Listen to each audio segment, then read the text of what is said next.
Հանրակրթական դպրոցների տնօրենների ընտրության կարգը կփոխվի։ Կրթության, գիտության, մշակույթի և սպորտի նախարար Ժանե Անդրեասյանը ապրիլի 3-ի կառավարության նիստում խոսեց ոլորտի նոր բարեփոխման մասին, որի շրջանակում դպրոցների բովանդակային կառավարումը տարանջատվել է վարչատնտեսական կառավարումից և տնօրենների համար սահմանվել են բովանդակային նոր պահանջներ։ Ներդրվել է տնօրենների նշանակման եռափուլ համակարգ, որի շրջանակներում հավակնորդները անցնում են հավաստագրման գործընթացով, այնուհետև ներկայացնում են զարգացման ծրագիր կոնկրետ հաստատության համար, որտեղ որ ցանկություն ունեն տնօրեն աշխատել։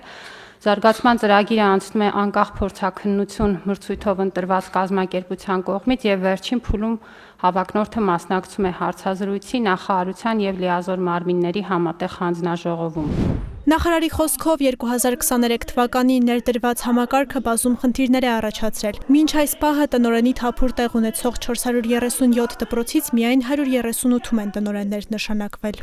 Հաշվի առնելով այս հանգամանքը նախորդ տարեվերջին հանրակրթության մասին օրենքում իրականացվեցին փոփոխություններ, որոնք հնարավորություն են տալիս տնօրեն գործ ուղղել այն հաստատություններ, որոնք տևական ժամանակ տնօրեն չեն ունենում հավակնորդների բացակայության կամ դրական արդյունք չունենալու պարագայում։ Գործուղման կարգն արդեն ներկայացված է հանրային քննարկման։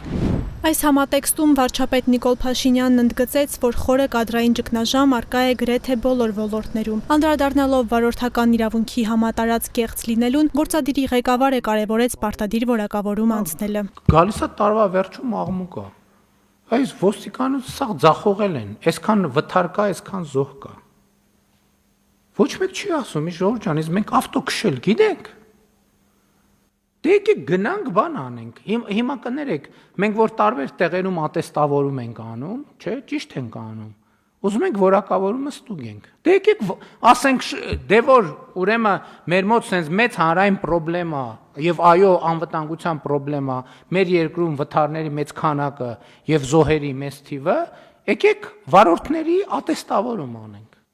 Շատ լավ արդյունքներ կունենանք։ Մարդը բան է անում, խմում, գնում է պատին տալիս է, 7-8 հոգի զոհվում է, դուրս է գալիս, ասում է, այսի երկիր չի ընդհանրապես։